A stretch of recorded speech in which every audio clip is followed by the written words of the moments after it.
Our CBS News Texas I-Team has continued to look into just how our schools are working to keep your kids safe, and securing doors has really been a big focus for all of this, especially after the tragic school shooting in Uvalde. For the past 6 months, the state has been conducting surprise inspections at schools all across Texas.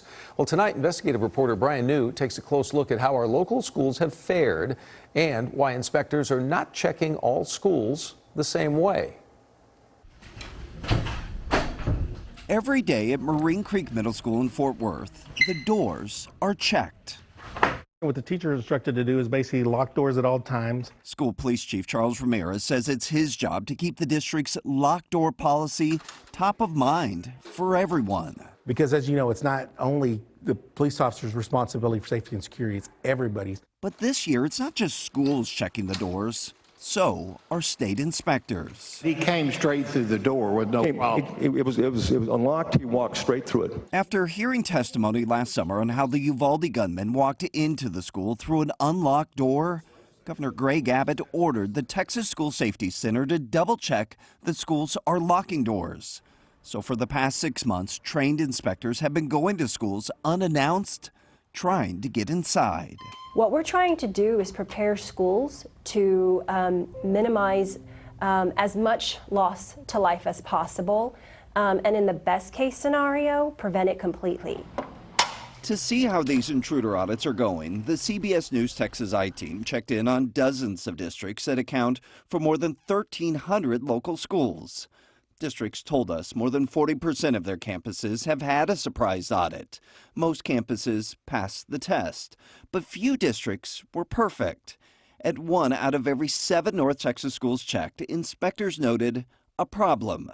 The state calls it a finding. But school districts told us most of the time that finding had nothing to do with an exterior door being left unlocked.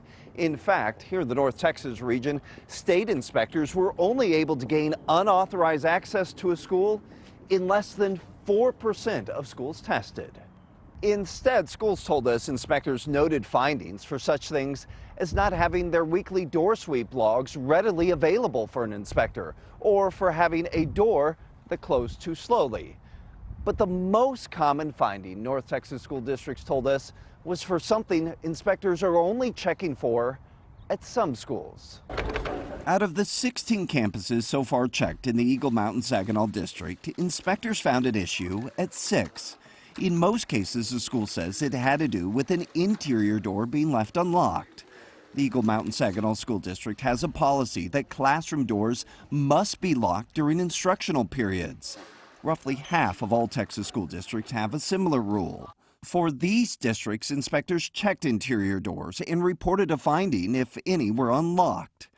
But in districts without a policy for locking classroom doors, state inspectors only checked exterior doors. It's hard to, measure apples and oranges if you have schools doing different things and being graded different ways. Chief Ramirez says districts like his are being graded harder because of the school's extra security policies, but says that's okay, because he says the ultimate goal is not a perfect score, but rather safer schools. Are these audits making your school district safer?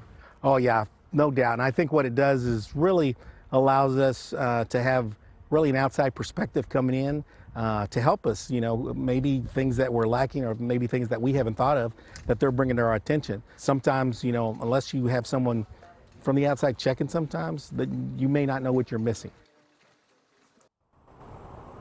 So the state's goal is to conduct one of these surprise inspections at 75% of schools across the state by the end of the school year. And Doug, the state is currently on pace to do just that. So a question, without compromising security in any way, are school districts then notifying parents if their child's school first was inspected, and then do they get to find out how it did? Yeah, so school districts, Doug, are required to announce if one of their campuses had a finding at a public school board meeting. But we have found from watching dozens of these meetings that schools typically don't specify which campus had a finding. Most of the time, school districts will simply say how many of their campuses were audited and how many had a finding. Now, you can find out your district's answers to our questions about these surprise audits on our website at cbsnewstexas.com. Doug? Very insightful for us all. Brian, thank you so very much.